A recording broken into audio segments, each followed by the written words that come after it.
9h moins le quart, vous êtes tendu, vous êtes stressé, bienvenue à bord. Laura est avec nous justement pour nous parler de petites vidéos qui envahissent, figurez-vous, la toile. Ne me regardez pas comme ça, qu'est-ce que j'ai dit? Non.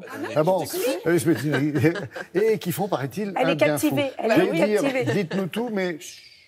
C'est ça, en fait, ce sont des vidéos, ça s'appelle l'ASMR. Alors, j'ai questionné un peu en loge, les chroniqueurs, en loge maquillage, personne ne sait ce que c'est. Non, tout le monde croit que c'était une société d'autoroute. Ça veut dire Autonomous Sensory Meridian Response, et ce sont des vidéos qui sont là pour faire du bruit, un bruit délicat. Alors, il y a différents types de vidéos, différents types de chaînes YouTube. Chaque YouTuber qui fait de l'ASMR a sa spécialité. Il y en a, ça va être les bruits des papiers de bonbons, d'autres, ça va être l'eau qui coule, exactement, des bruits sonores. C'est du design sonore, exactement. D'ailleurs, ça c'est...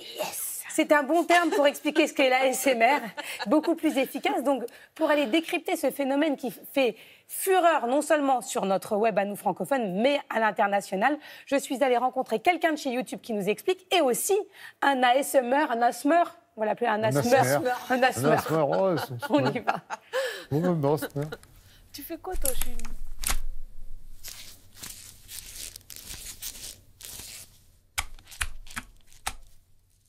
ASMR, Télématin, première. On parle d'un phénomène ASMR, c'est quoi? Le phénomène ASMR, c'est quelque chose qui est arrivé sur YouTube au début des années 2010. C'est un enchaînement de sons, de stimulation sensorielle, auditive, qui est très prisé désormais par les utilisateurs. Alors ça va être aussi bien, par exemple, des chuchotements. French, to say cat, we say chat. Des tapotements. Un ensemble de petits bruits qui peuvent justement permettre de se relaxer, de méditer, voire pour certaines personnes, ça peut être un aide à l'endormissement. Où et comment c'est né? C'est d'abord né aux États-Unis où quelques irréductibles se sont lancés sur ce format.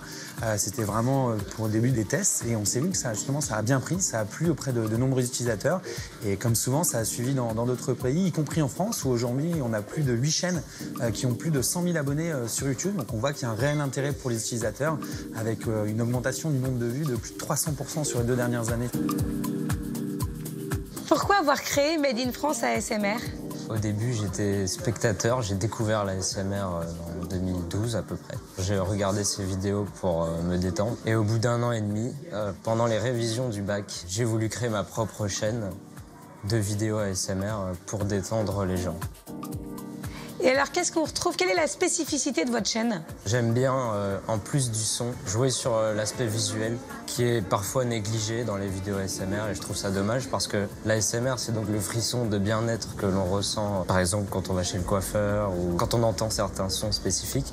L'ASMR peut être déclenché par les 5 sens. Et dans la vidéo, il n'y en a que 2, il y a la vue et l'ouïe. Et tout le monde pense que l'ASMR, c'est que du son. Moi, j'ai voulu aussi jouer avec l'image. Comme j'ai fait une école de cinéma, j'avais des bases de mise en scène de la lumière, du son et du cadrage de la composition. Vous n'avez pas l'impression que c'est un énième phénomène qui ne va pas perdurer? Je ne pense pas, parce qu'encore une fois, la tendance est vraiment en train d'augmenter et continue à le faire. On voit que c'est un phénomène qui a commencé au début des années 2010 et encore aujourd'hui, on sent que la courbe est vraiment en pleine progression et nul doute que de nouveaux créateurs, de nouveaux formats vont permettre d'alimenter justement cette tendance et ça devrait continuer justement encore de nombreuses années. Et on a combien de temps? Waouh! Voilà, et donc, ça prend bien, ça? Vous êtes sûr? Oui, ça prend très très bien. Demandez aux millennials. C'est les tout jeunes. Pour l'instant, mais pas uniquement. Chez les millennials, mais pas uniquement. C'est quelle tranche d'âge? Pour les tous millennials, ceux... ils sont nés en 0, donc ils ont 18. J'ai 30. 18, En tout cas, même si vous n'êtes pas millennials, vous pouvez écouter ces petites vidéos qui font beaucoup de bien. Merci, c'est vrai que ça nous a fait du bien, votre passage. Merci beaucoup.